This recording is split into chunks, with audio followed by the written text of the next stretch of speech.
L'international est encore au rendez-vous, mesdames et messieurs.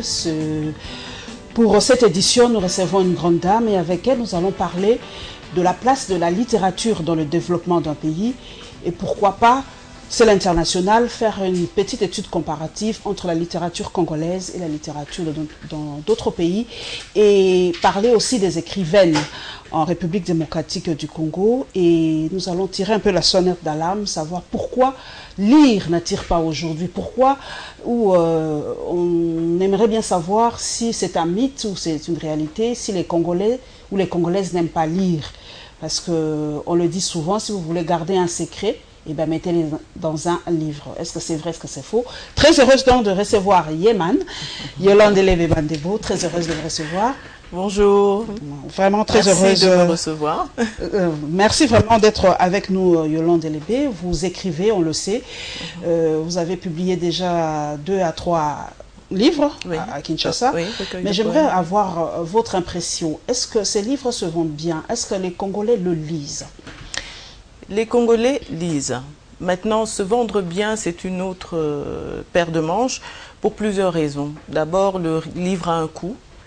Et quand vous êtes dans un pays où déjà il est difficile de se nourrir, d'avoir 3 repas par jour, c'est pas toujours voilà, c'est pas toujours évident de mettre de l'argent dans un livre. Donc ça c'est le premier problème.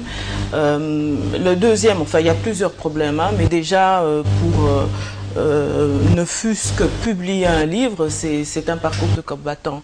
Donc l'industrie du livre au Congo a un problème, c'est que ça ne fonctionne pas bien. On n'a pas des grandes éditions, des maisons d'édition? Nous avons des maisons d'édition, mais c'est le même souci. C'est-à-dire que nous avons par exemple Saint-Paul, Mediaspol, qui est, je pense, une maison d'édition qui aide beaucoup les auteurs parce que il permet de publier des livres à des coûts quand même assez intéressants. Mais ça reste un coût qui n'est pas toujours facile pour les auteurs. Donc, Mediaspol, bon, je pense que vous pourrez les recevoir, ils vous expliqueront un peu comment ils travaillent. Mais disons que pour toute maison d'édition, l'auteur est quand même obligé quelque part, en tout cas pour la plupart, de contribuer pour pouvoir publier un livre. Donc, ce n'est pas toujours évident pour tout le monde, pour tous les auteurs. Ce qui fait que il y a beaucoup de jeunes, surtout que je connais, qui ont des manuscrits, mais qui ont des difficultés à les publier. Mais aujourd'hui, avec le net, Yolande Mandebo, pourquoi ne pas, par exemple, mettre vos livres sur le net? Le Congolais peut simplement s'acheter un forfait et lire. Est-ce qu'on a des éditions en ligne ici en République démocratique du Congo? En République franchement, je ne voudrais pas dire n'importe quoi, mais je sais que Mediaspol a commencé. Ça, je le sais. Personnellement, moi, j'ai publié aux éditions Diaspora Noire, qui n'est pas une maison d'édition congolaise. C'est une maison d'édition panafricaine qui a été créée par une femme sénégalaise. À Paris? Non, non. Elle vit à Dakar, au Sénégal. Voilà. Et donc, j'ai publié chez elle. Mais bon, c'était quoi encore la question? Parce que là, si on peut mettre les manuscrits en ligne. Oui, on peut mettre en ligne, justement, parce que moi, avec Diaspora Noire, favoriser un peu la lecture, parce que les jeunes aujourd'hui, avec le net, c'est un peu ça. Pourquoi ne pas trouver des palliatifs ou contourner ces difficultés et mettre simplement les livres en ligne? On peut les mettre en ligne. Moi, les miens sont en ligne. Mais déjà, au niveau du prix, c'est pas pareil. C'est vrai que pouvoir mettre en ligne, ça permettrait peut-être, mais ça reste encore une minorité qui peut acheter même un livre en ligne. Donc, mais le coût est un peu différent, et un peu moindre quand c'est en ligne. C'est beaucoup moins cher quand c'est en ligne, en effet. Parlons des écrivaines, parce que j'en ai parlé tout à l'heure au début. Est-ce qu'il y a une association qui regroupe des écrivains et écrivaines en République démocratique du Congo? Vous avez des relations avec d'autres écrivains africains? Oui, il y a l'Union des écrivains congolais qui existe, qui est présidée par le professeur Bois-Bois.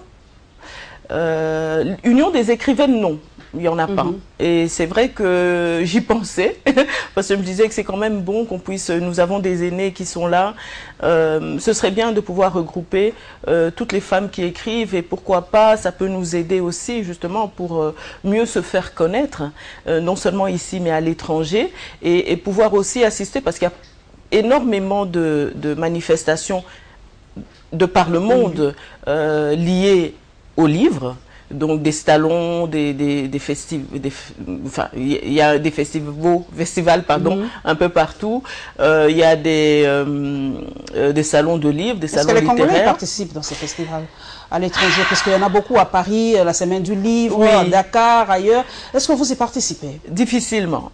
Qu'est-ce qui manque? Le soutien de l'État ou Oui, je pense qu'il y a d'abord le soutien de l'État, mais aussi habituellement ce sont les éditeurs qui font la demande pour les auteurs, ces auteurs. Et donc, les Congolais, certains, ceux qui sont édités par exemple en France ou ailleurs, ils ont peut-être plus de facilité pour aller participer à ces choses-là. Mais c'est vrai que s'il y avait un soutien au niveau peut-être du ministère de la Culture, en tout cas qu'il y avait vraiment une politique pour promouvoir la littérature au Congo, je pense que ce serait beaucoup plus facile pour les auteurs congolais de pouvoir assister à ce genre de cérémonie, parce que ça a aussi un coût. Il faut il faut, voilà. Écrire est lié à la lecture, vous êtes maman. Oui. Comment inciter les jeunes enfants à lire? Quel livre donner à nos enfants pour leur donner ce goût-là de la lecture? Parce qu'aujourd'hui, avec l'Internet, avec la télé, on a l'impression, vrai ou faux, que la lecture est vraiment reléguée au second plan aujourd'hui. Oui, c'est vrai que... c'est une génération différente de la nôtre. Nous, on a appris, on lisait beaucoup, peut-être parce qu'il y avait aussi moins de distractions ou disons que ça faisait partie de nos loisirs, la lecture. Aujourd'hui, c'est un peu plus difficile pour les enfants parce qu'ils ont d'autres activités. Mais cela dit, je crois que quand on donne le goût à un enfant déjà très jeune de lire, il garde cette habitude et il continue. On le voit ailleurs, par exemple en France ou ailleurs, très jeunes, les enfants sont initiés à la lecture et ce qui fait qu'ils grandissent, et ben avec l'âge, voilà, ils changent de livre comme nous. Nous, on était plus jeunes, moi je me rappelle. Bibliothèque rose, bibliothèque verte, on a commencé avec ça. Pardon, mais on a commencé même avant. Moi, j'ai commencé avec les Martine, les petits livres, voilà, les Malheurs de Sophie, les Comtesses de Ségur, voilà. Tout. Et puis bon, finalement, avec l'âge, on change aussi de livres. Donc voilà, c'est lié à tout ça. Mais je pense que l'initiation à la lecture doit se faire très jeune. C'est-à-dire un enfant qui ne sait pas encore lire, il faut lui lire des histoires. Il faut qu'il ait plaisir à toucher un livre. Parce que c'est toute une relation, hein, le livre. Moi, par exemple, j'ai du mal à lire un livre sur tablette. C'est différent, c'est pas. Pour moi, c'est différent. C'est pas. J'ai besoin de toucher. Il y a eu comme une relation un peu, je dirais, sensuelle avec le livre. Donc moi, j'ai besoin de toucher le livre. Et c'est peut-être parce que je lis depuis toujours et que bon, voilà. Parmi les auteurs africains, hein, quels sont les auteurs qui vous ont marqué en RDC et ailleurs, en Afrique et dans le monde, qui vous ont vraiment, qui ont été des modèles pour vous parmi ces écrivains? Ouh là là, j'ai beaucoup aimé George Sand, par exemple, qui n'est pas africaine. Dans la littérature africaine, j'ai toujours eu un peu de mal à lire parce que j'avais l'impression que les livres qui m'étaient proposés étaient très souvent des ouvrages qui parlaient un peu, je trouvais un peu trop... Qui parlait un peu trop de panafricanisme. Non, pas de panafricanisme, mais d'histoire dans les villages, ce genre de choses. Et moi, c'est pas tellement le type de livre que je lis. Et peut-être aussi, je pense, c'est lié aussi au fait que, enfant, le type de livre qui m'était proposé était différent. Voilà, donc je n'ai pas vraiment d'auteur africain que je peux dire que celui-là, il m'a subjugué, non. Même le prix Nobel de la littérature, le Nigérien, le nom m'échappe, vous avez jamais lu un de ses livres? Si, j'ai lu un de ses livres, mais je ne peux pas dire que pour moi, je le considère comme mon modèle, voilà. Mais parmi les femmes africaines ici, surtout en République démocratique du Congo, pas de modèle du tout ici aussi? Écoutez, il y a des aînés, hein. Il y a Clémentine Zouji, il y a Léonie Moulélé, elles sont nombreuses, Aena Tokwaoulou, il y a plusieurs, Bestine Kazadi, il y a beaucoup de femmes qui écrivent. Je crois que le problème qu'on a aussi par rapport à la littérature et la femme, c'est que on ne les met pas assez en lumière. Peut-être que le problème, c'est nous-mêmes.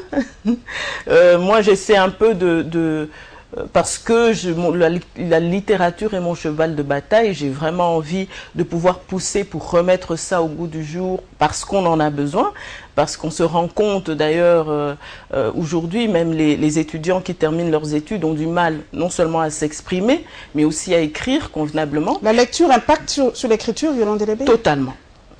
Totalement. Totalement. Parce que avec un livre, on apprend déjà... en lisant, la lecture vous aide à acquérir du vocabulaire. Vous apprenez aussi à comment formuler une phrase. On ne s'en rend pas compte, mais le fait de lire beaucoup, ça aide pour pouvoir aussi écrire correctement. Ça aide pour avoir de la culture générale. Ça aide pour avoir du vocabulaire.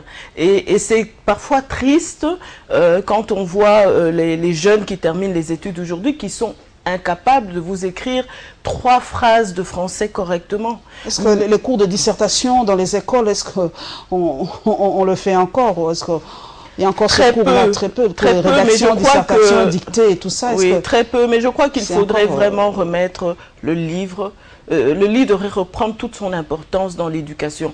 On avait à l'époque de nos pères, certains qui n'avaient pas fait l'université, mais ils ont peut-être fait juste le petit séminaire et puis c'est tout. Mais le fait qu'ils lisaient beaucoup, c'était des gens aujourd'hui, on les comparerait à un universitaire aujourd'hui, il y a même pas, c'est même pas comparable. Mais comment donner goût aux jeunes, surtout aux adolescents? Nous avons déjà pris le bas âge, mais aux adolescents, comment rendre agréable la lecture? Parce que la lecture paraît comme rébarbatif aujourd'hui, ça ne plaît pas aujourd'hui. Mais comment rendre ça agréable? Je vous ai vu à la Tchangou et tout ça pendant un festival, mais comment vendre le livre aux jeunes aujourd'hui?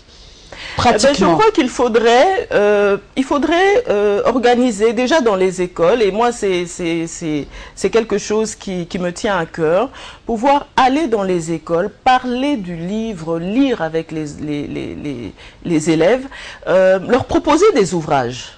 Leur proposer des ouvrages par rapport, il faut voir hein, l'âge et tout ça, voir quels sont les livres qu'on peut leur proposer. Et je pense que on tombe amoureux du livre en lisant juste un seul. Il suffit de tomber sur le bon livre.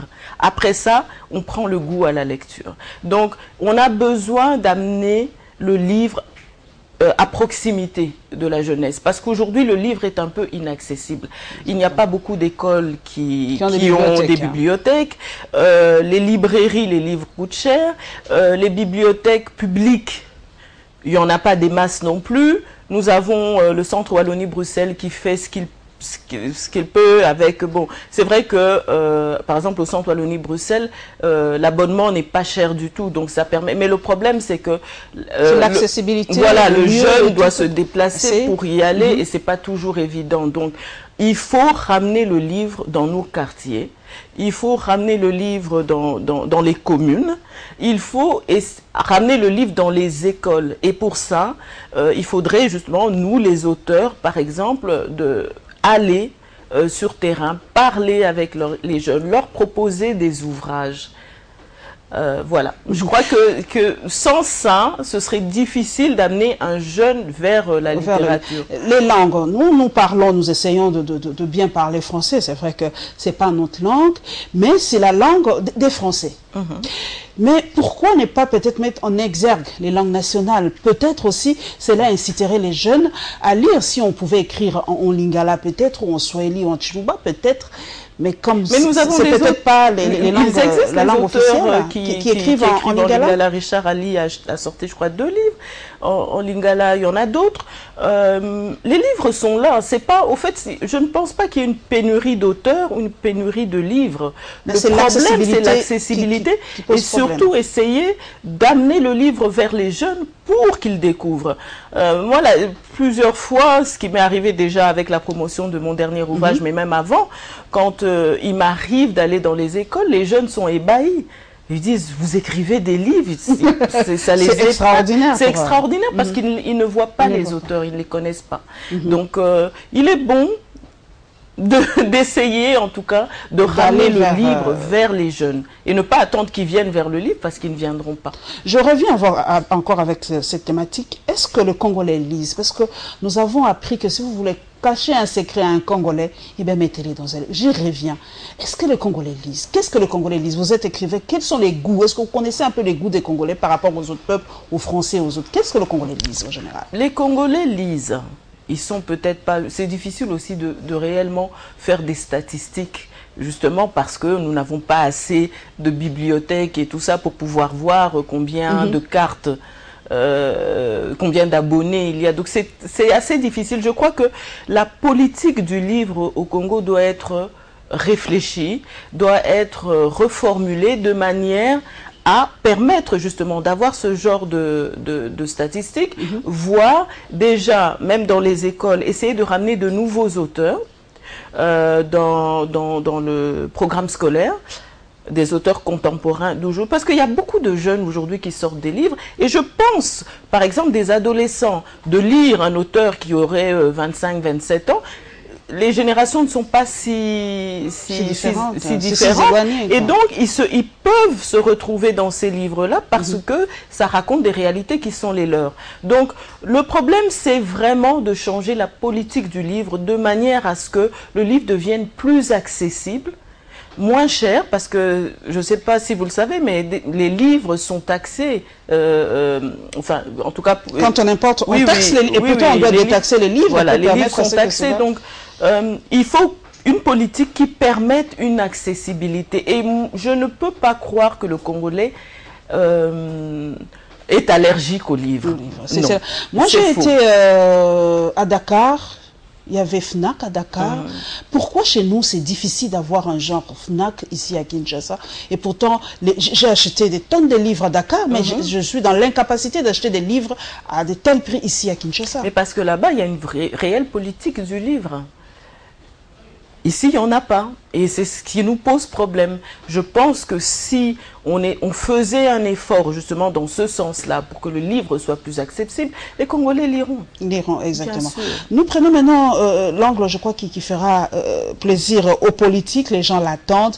La littérature engagée. Est-ce que Yolande Elébé fait une littérature engagée? Est-ce que ça existe, cette littérature engagée? Oui, la littérature engagée existe. C'est comme la musique. Hein? Oui, donc, oui. Non. La littérature engagée existe vraiment.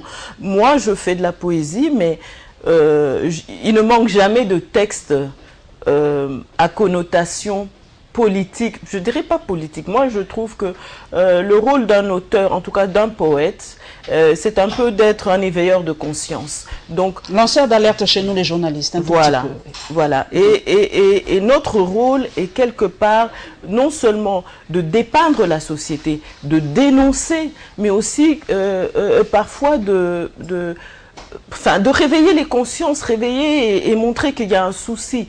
Donc, la littérature engagée existe.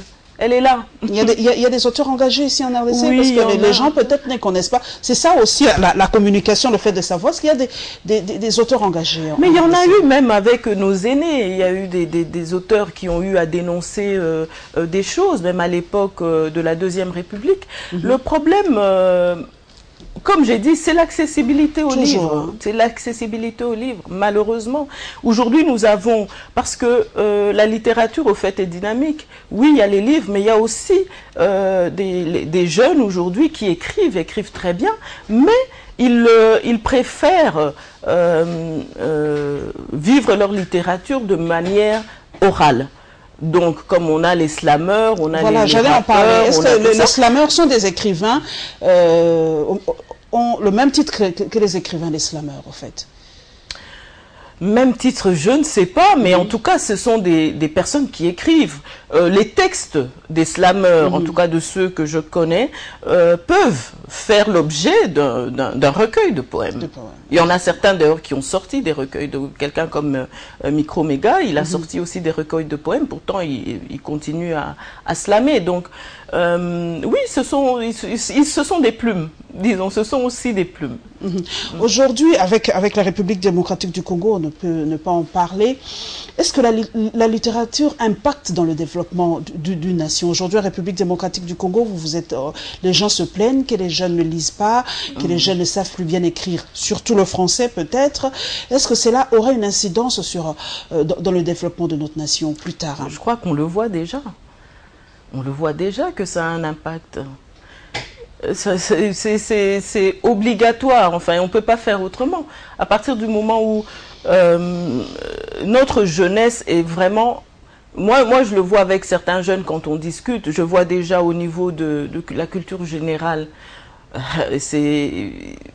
ils ont du mal, ils ne connaissent pas grand-chose parce que, voilà, bon, Dieu merci, maintenant il y a le net qui leur permettent quand même d'avoir une certaine ouverture sur le monde, mais le livre est important, comme vous avez dit, déjà pour l'écriture, pour pouvoir aussi s'exprimer correctement. Avoir des expressions, oui, connaître des expressions. Oui, donc la littérature français, est importante et elle est importante pour le développement d'un pays. Maintenant, c'est à nous à le comprendre. Mais comment on ne parle... Vous êtes écrivaine, comment parler à nos politiques? Parce que cette émission aussi, c'est dirigé vers eux. Comment leur dire que la littérature, l'écriture peut impacter? Parce que peut-être ils ne comprennent pas. Parce qu'en RDC, l'international est fait pour ça. On a l'impression que ce ne sont que les mines, ce n'est que l'or, le cobalt et tout ça, comme dit Didi Mitoveli, salut à toi, RDC, Kaka Koltanté. Mais comment faire comprendre pratiquement à nos dirigeants que la littérature est parmi les pans importants du développement d'un pays? Pensez-vous qu'ils ne le savent pas?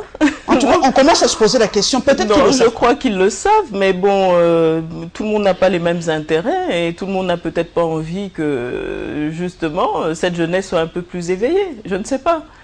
Je ne peux pas croire que, puisque nous avons tellement de professeurs, de docteurs en RDC, on ne peut pas, je ne peux pas penser que ces gens-là ne savent pas que l'écriture, la littérature, surtout, est importante pour un pays, pour le développement d'un pays.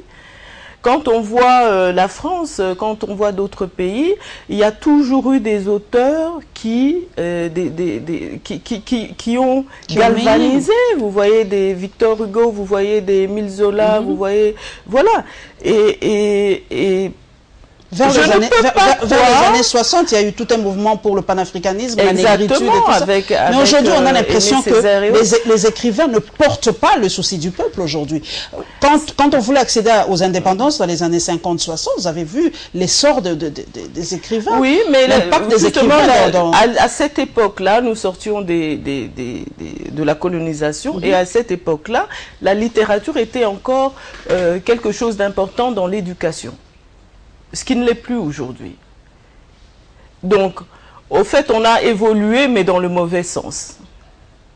Et la seule chose qu'on peut faire aujourd'hui, c'est remettre, comment dire, créer un mouvement, un dynamisme autour du livre. Mais pour ça, il faut une politique du livre. Et pour ça, il faut une volonté politique. Tout autour de la politique. Je ne peux pas croire, comme je vous l'ai dit, que les politiciens n'en sont pas au courant de l'importance de la littérature ou de l'écriture ou du livre dans l'éducation pour le développement d'un pays. Je ne peux pas le croire. Nous sommes dans l'international. C'est vrai que nous sommes impactés, nous autres, nous avons subi, je peux me permettre, l'influence des écrivains français, américains et tout ça. Est-ce que les Africains aujourd'hui influencent l'Occident dans leurs écritures? Bonne question. Est-ce que Yolande aujourd'hui est connue en France? Est-ce que Yolande aujourd'hui peut impacter chez une Française ou tout ça? Ou nous ne faisons que subir la culture des autres? Bon, franchement, c'est une question très intéressante, mais je ne peux pas vous dire. Mais tout ce que, personnellement, je vous dirais, je ne ressens pas, je n'ai pas cette ambition-là d'impacter en France. Pourquoi pas? Parce que vous avez lu Émile Zola, vous avez lu Victor Hugo, ça ne m'intéresse pas, mais en même temps, si je peux être lu là-bas, tant mieux. Mais je veux dire que moi, mon souci aujourd'hui, mon cheval de bataille, c'est la littérature au Congo, la littérature en Afrique.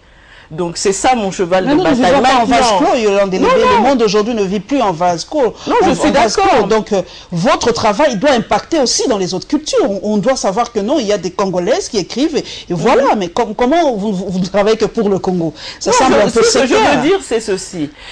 Le fait d'écrire, de toute façon, un livre, une fois qu'il est parti, il va partout. Ok, donc je vais vous donner un exemple d'impact.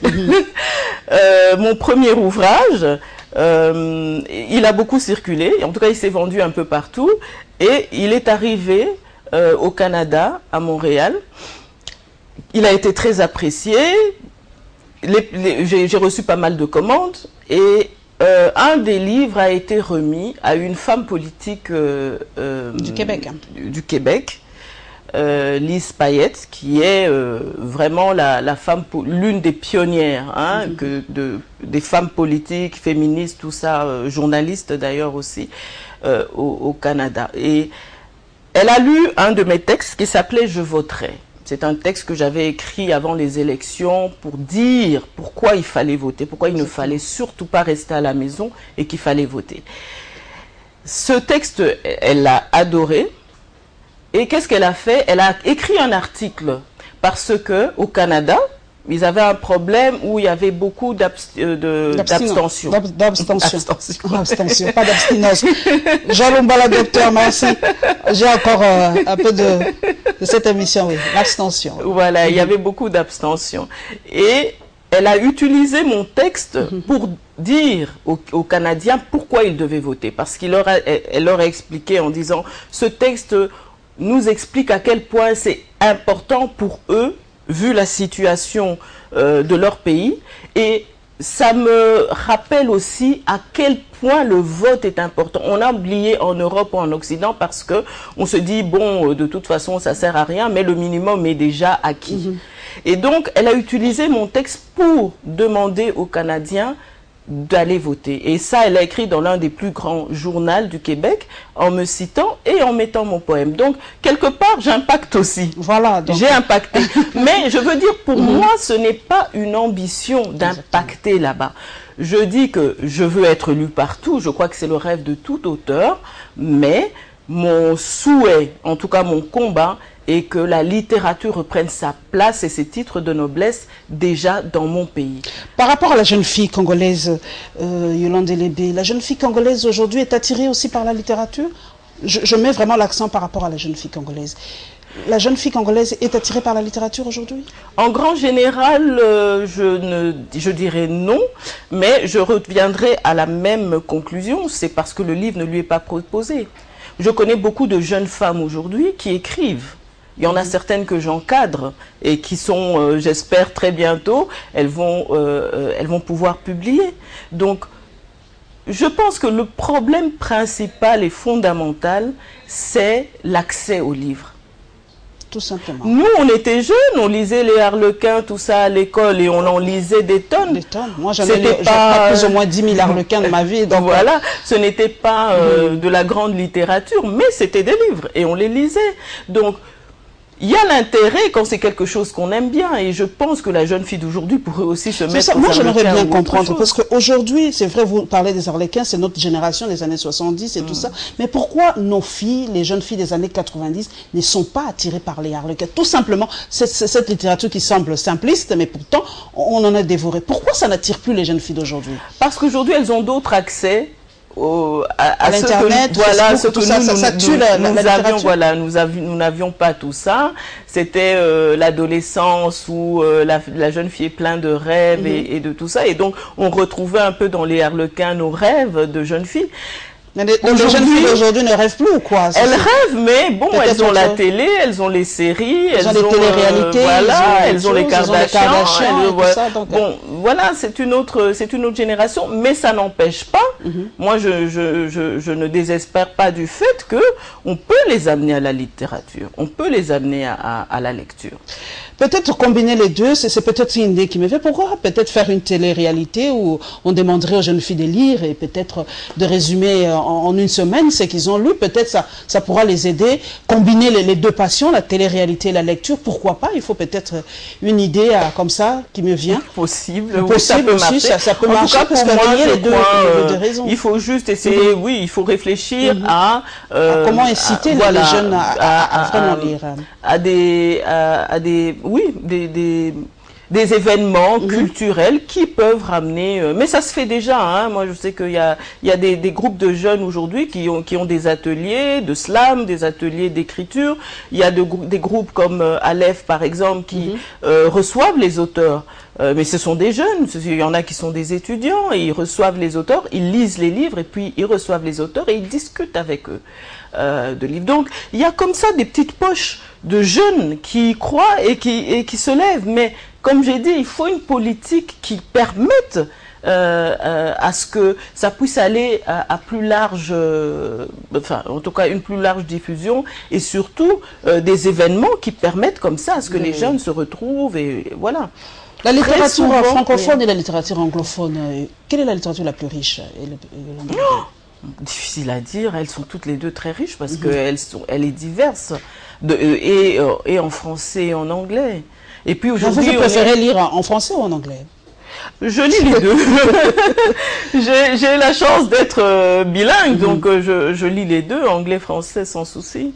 Mais la littérature anglaise est beaucoup plus percutante, pragmatique et tout ça. Non, mais non, c'est pareil, hein, parce que les auteurs, il y a des auteurs de tout type des deux côtés, donc voilà. Moi j'aime bien, il y a des auteurs vraiment qui sont comme Toni Morrison par exemple, Maya Angelou, tout ça, des auteurs américaines.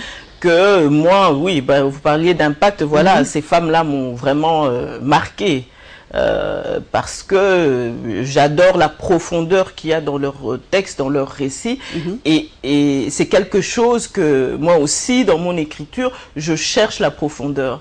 Donc j'estime que j'écris pour donner un message, et donc j'aime prendre le temps de bien comment dire, sortir un peu ce qu'il y a dans mes tripes pour pouvoir le partager. C'est vrai que Yolande Elébé, vous ne voulez pas trop parler de vous, mais on peut, je vous ai sur le plateau, je ne peux pas rater cette occasion. Parlez-nous un peu de divagation. Les textes, j'ai assisté à la présentation de ce livre, les textes étaient vraiment poignants, les textes étaient vraiment emplis de profondeur, mais est-ce que c'est pas, comment dire, le public cible? C'est quel public cible? Parce que on se pose la question, est-ce que c'est pas pour les dénigrer, hein, vraiment, permettez-moi, mais est-ce qu'une maman qui vend son pain peut comprendre ton texte, Yolande Elébé? Je crois que oui, si elle parle, parce que bon, mes textes sont en français, mais justement, une des critiques qu'on me fait souvent, c'est que mes textes sont très simples. J'utilise un vocabulaire assez simple. Je ne complique pas mes textes. Pourquoi? Parce que je le sens comme ça. Je pense que ce que j'essaie de passer, c'est un message. Et donc, je ne veux pas prendre des tournures alambiquées qui perdent mon lectorat à moi. Et donc, une femme, oui, elle peut lire mes textes et se retrouver totalement dedans. Totalement dedans. Donc, un français un peu facile, hein, pour faire passer le message. Mais parlez-nous un peu de vos textes. C'est vrai qu'il y a des gens, moi j'ai suivi les critiques, on est là aussi pour ça. Les mots étaient un peu trop crus. Surtout les hommes se sont sentis un peu blessés dans leur amour-propre par rapport à vos textes. Est-ce que vous voulez comment dire, mettre la responsabilité de la douleur de la femme? C'est l'homme qui est responsable de la douleur de la femme? Non, c'est parce que, d'ailleurs, quand on lit bien mes textes, on verra que je remets toujours la femme face à elle-même d'abord. Même si certains problèmes peuvent venir de l'homme, mais je dis toujours, l'autre n'a de pouvoir sur nous ou sur toi que le pouvoir que tu lui as cédé. Que tu lui as accordé quand on ouvre les portes, et bien voilà. Donc quand c'est nous-mêmes, la personne, l'individu, et là que femme ou homme, c'est l'individu qui cède son pouvoir en disant voilà, je t'aime, je te cède cette parcelle de pouvoir sur ma personne. Beaucoup de concessions dans le mariage, c'est ce qu'on dit. Hein. Donc, ce qui veut dire que on a toujours le choix. Mais dans Divagation, ce que je voulais faire, c'était surtout mettre des mots sur les silences des femmes. Parce que on dit souvent que la femme parle beaucoup. Mais en réalité, la femme parle peu. Elle parle de beaucoup de choses, mais jamais d'elle-même. Très peu d'elle-même. Elle parle très peu de ce qu'elle ressent. Parce que il y a le poids de la société, parce que surtout, d'ailleurs, quand elles sont mariées, il faut montrer que tout va bien, même quand c'est le chaos. Et je voulais quelque part Oui. Je voulais quelque part mettre des mots sur les silences des femmes. Et c'est ainsi que j'ai écrit des textes sur des sujets qui parfois sont tabous, comme mon cousin qui parle d'inceste. Et c'est vrai que j'ai utilisé expressément des mots crus parce que je ne voulais pas imager les souffrances des femmes. Voilà, je ne voulais pas l'imager. Je voulais que ce soit qu'on n'essaie même pas de s'imaginer autre chose que ce que réellement je voulais dire. Donc voilà, donc ce texte-là, c'est vrai qu'il est un peu cru, mais voilà, il y a d'autres textes dans le livre. Il y a L'Oublié qui parle d'une femme divorcée, il y a Ekomba qui parle d'une femme stérile, il y a Femme Orchestre, toutes ces femmes battantes qui vendent au marché, puis il faut rentrer à la maison, il faut faire à manger, il faut voir les devoirs des enfants. Donc j'ai parlé des femmes orchestres, je voulais leur rendre hommage. J'ai parlé de la femme albinos, j'ai parlé... voilà, il y a beaucoup de sujets. Partout dans le monde, les femmes rencontrent les mêmes problèmes, Yolande, ou c'est question de culture? Parce qu'une femme japonaise a les mêmes problèmes qu'une femme congolaise. Je ne pense... Bon, à différentes échelles. On a les mêmes problèmes, mais à différentes échelles. C'est-à-dire que toute société évolue à son rythme. Et il y a des sociétés qui peut-être au niveau par exemple des droits de la femme, au niveau des choix de la femme, ils sont plus libérés. Nous, on est encore dans un certain carcan, qui est un carcan non seulement de la coutume, mais de plus en plus de la religion. Ah, aujourd'hui, avec les églises. Voilà, et qui fait que beaucoup de choses, la femme ne se le permet pas. Parce que il faut rester dans ce carcan pour, on le pense, être considérée comme une femme respectable. Et donc, bon, oui, c'est vrai que les problèmes sont les mêmes, mais à des échelles différentes. Nous rentrons encore en politique, c'est l'international, nous allons parler un peu, nous revenons un peu sous cet angle-là, l'engagement de l'écrivain dans la politique. Est-ce que, nous n'allons pas parler de vous expressément ou de toi expressément, Yolande Elébé, est-ce que l'écrivain peut s'engager dans la politique? Est-ce que ça fera une bonne politique? Oh, il y en a.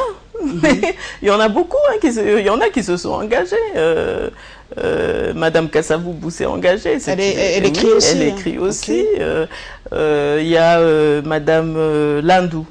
Sophie Liaou Kanza, non, c'est pas elle. Wivine Landou. Okay. Voilà, elle écrit aussi. Je crois que il y a pas la politique, tout le monde peut en faire. C'est juste une question d'engagement. Je crois que c'est juste une question d'engagement. Et la politique, on peut la faire aussi de différentes manières. Bon, oui, il y a la vie politique active, mais il y a aussi... Ce que vous faites, c'est déjà de la politique, hein, oui, en quelque sorte, oui. En quelque sorte, oui. Je pense que... justement, se battre pour que la littérature fasse partie intégrale et intégrante de la politique générale pour pouvoir apporter le développement dans le pays, quelque part, c'est un combat, mais c'est un combat politique. Exactement. Nous allons terminer, on voulait savoir un peu, est-ce qu'à Kinshasa ou en RDC, il y a des festivals où on expose les livres, on parle des livres? Peut-être que les gens ne connaissent pas. Est-ce qu'il y a des périodes où, comme en France, il y a une semaine du livre? Est-ce qu'à Kinshasa, il y a des semaines comme ça?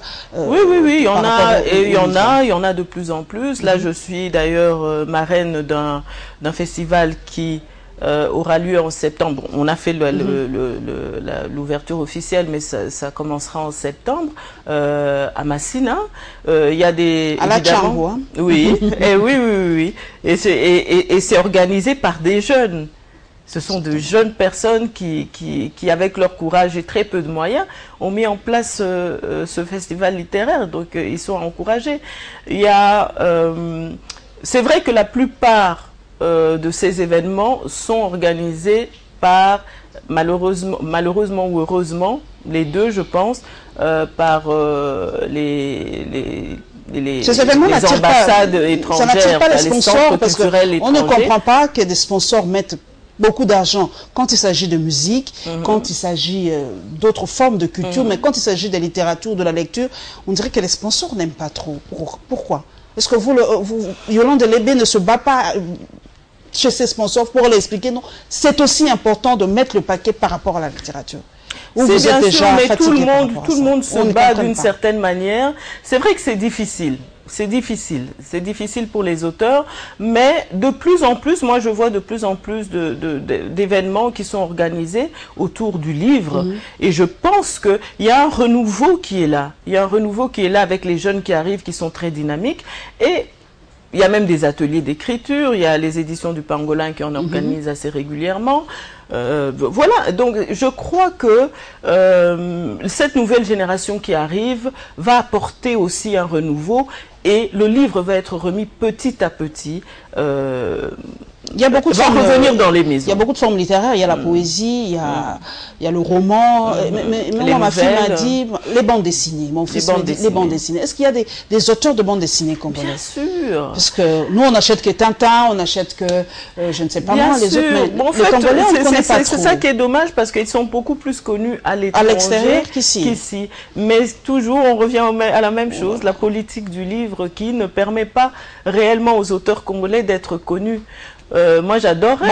Marouti, c'était vraiment, il est parmi les grands, les aînés, qui est vraiment connu par. Et il est encore là. Il était là dernièrement. Dernièrement, il y a eu le festival Liemi, qui est le festival de la bande dessinée. Donc, il y avait pas mal d'auteurs. Moi, je me rappelle, cette année, j'ai pas été, mais l'année dernière, il y avait des petits jeunes de 7-8 ans qui faisaient des petites bandes dessinées et tout ça. Donc, au fait, c'est juste, il y en a qui sont là, qui le font. Il pourra en avoir plus, il faut créer le besoin, et c'est par ce genre d'initiatives, malheureusement, qui sont toutes privées ou organisées, comme je l'ai dit, par les chancelleries étrangères, donc les centres culturels étrangers. Mais si l'État s'impliquait, on pourrait avoir un salon du livre congolais. Un grand salon du livre congolais, on pourrait le faire, mais il faut une implication de l'État. Est-ce que la littérature nourrit son homme?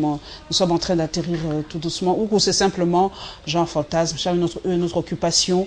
Est-ce que ça nourrit son homme, la littérature, normalement? Au Congo, non.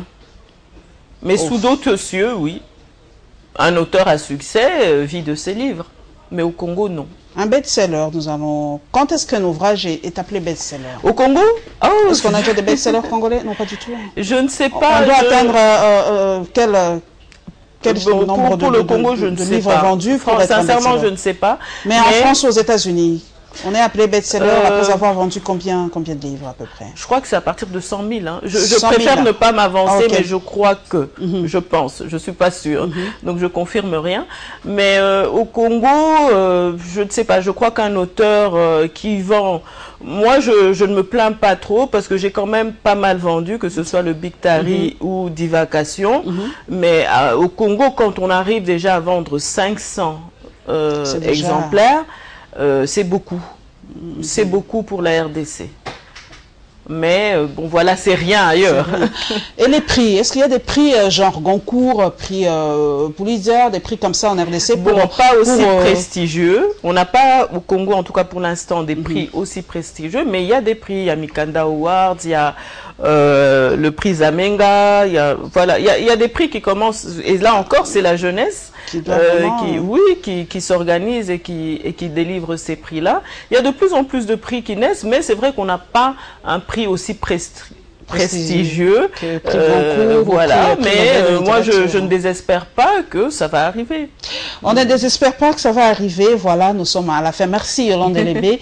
Ça fait toujours plaisir de voir des intelligents, surtout des femmes, parler de leur passion et comment la littérature peut aujourd'hui, mesdames et messieurs, impacter dans le développement d'un pays. Un dernier mot, Yolande, nous sommes en train... de chuter. Mon dernier mot sera lisez beaucoup. Lisez autant que vous pouvez, lisez les magazines, lisez tout ce qui vous tombe entre les mains. Ça ne peut que vous enrichir. Mais peut-être pas la littérature érotique, on n'a pas mis l'accent sur ça. Il y a des écrivains érotiques en RDC? Pas du tout. Hein. La femme congolaise n'a pas encore évolué à ce niveau-là. Des femmes, vous voulez dire? Oui, des pour écrire, même des hommes pour écrire des livres érotiques. Il y a certains romans de certains où il y a certains passages érotiques, mais romans érotiques comme tels, non. Notre culture ne le permet encore pas. Voilà. Donc, merci à Yolande, elle est habillée par... Rihanna Couture. Je suis habillée, oui, par Rihanna Couture. Moi aussi. C'est joli. Voilà, nous sommes des ambassadrices de Rihanna Couture et de la maison du Pagne originale. Donc c'est elle qui nous habille voilà. La femme, c'est ça aussi, à part la tête. Évidemment, il faut être bien habillé pour être une femme tout à fait complète. Merci en tout cas à vous, mesdames et messieurs, fidèles téléspectateurs de l'International, à tous mes followers. C'était Yeman. Vous la suivez sur les réseaux sociaux. Nous sommes actifs aussi dans les réseaux sociaux parce que aujourd'hui, que l'on veuille ou pas, eh ben, c'est ça. Je crois que l'émission sera là aussi. Et en tout cas, lisez. Et si vous lisez, vous allez bien écrire et vous allez en tout cas formuler des belles phrases et tout ça, des tournures, des expressions et tout ça. Et vous vous demandez comment Kimuntu et Yolande parlent bien. Nous essayons de lire malgré nos occupations de femmes. Nous nous octroyons 1 heure ou 2 pour lire. Et moi, en tout cas, mon premier grand roman, c'était Racine. D'Alex Hellé. Oui. C'était mon tout premier roman, 300 pages. Et les gens se demandaient, tu as lu tout ça, 300 pages, sans images. Et voilà, c'était le premier roman de ma vie. Ça m'a marqué. Très beau livre. Voilà, merci. Et on se retrouvera, mesdames et messieurs, dans quelques jours pour un autre international. Merci, au revoir.